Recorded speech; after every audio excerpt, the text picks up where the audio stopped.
we live in Lincoln's house, you and I, as fellow Americans. The framing was amazing. And we don't want to take away from its grandeur and greatness. They put a proposal, they being the framers, to an entire continent about how they and their posterity would be governed. Nothing like that had ever happened in the world. So that's amazing. But for all its greatness, it was a slaveholding society. There wasn't really a serious conversation about the political rights of women. The Constitution doesn't establish an idea that the Constitution, mind you, that we're all created equal, black and white, male and female, Jew and Gentile. I would say gay and straight. Those ideas, those grand ideas, really are the ideas of Lincoln's generation. We live in his house, because the framers' house, great as it was proverbially divided against itself. It was a house divided against itself because of slavery, and it fell.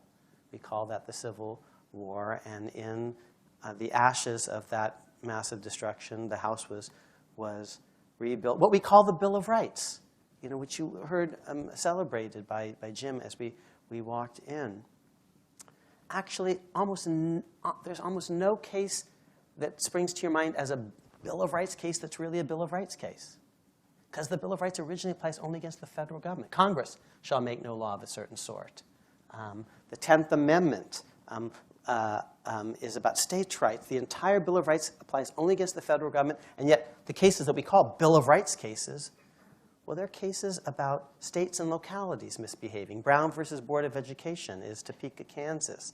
And Mapp versus Ohio is a state. And Lawrence versus Texas is a state. And Bowers versus Hardwick is Georgia. And Gideon versus Wainwright is Florida. And New York Times versus Sullivan is about a repressive Alabama law, a state law. What we call the Bill of Rights isn't really the Bill of Rights. It's the 14th Amendment. It's Lincoln's amendment, along with the 13th and the 15th.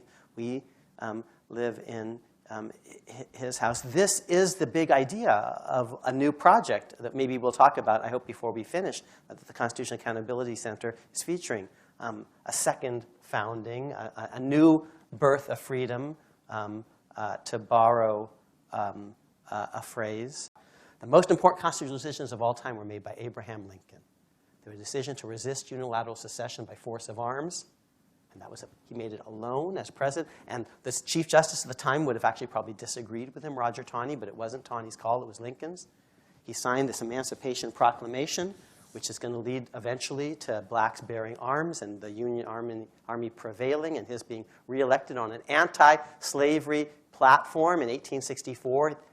He runs on this, and we endorse in 1864, we the people, an anti-slavery platform. In 1860, the platform is just, read our lips, no new slavery in the territories. But in 1864, the Republican Party says, we will get rid of slavery root and branch everywhere. If you like that, vote for us. If you don't, vote for the other guys. And Americans voted for him and his party. So formally, he's not playing a role, but the American people are endorsing that. And then he can twist some arms and sweet-talk and cajole in that movie. That's after the election, when he's actually won a ringing mandate. And so the two biggest decisions are resist unilateral constitutional decisions in all of American history: decision to resist unilateral secession, decision to issue the Emancipation Proclamation, which will lead to the 13th, his reelection, the Union victory, which will lead to the 13th Amendment, which will lead to the 14th, which we haven't talked about yet, which will lead to the 15th, and that transforms everything. It makes the Bill of Rights applicable to the states. It promises that we're all in the Constitution now. We're all born equal. We're all created equal. Blacks even are going to get equal rights to vote. In a 15th Amendment, who would you be without Abraham Lincoln? Would you be? It's like asking, who would I be if my parents had never met? Well, I wouldn't. And there would be perhaps no such thing as America, but for these decisions. They're so much more important than any judge ever made. And so just to repeat, we live in his house. Proverbially, he's our daddy. He's a founding father, every bit as significant as Washington's. And we're giving the founding generation a lot of times credit for things that Lincoln's generation really did. He signs it. You're absolutely right, and he doesn't have to. It's informal, but he pushes it through. And he is, in my view, the Moses of our people.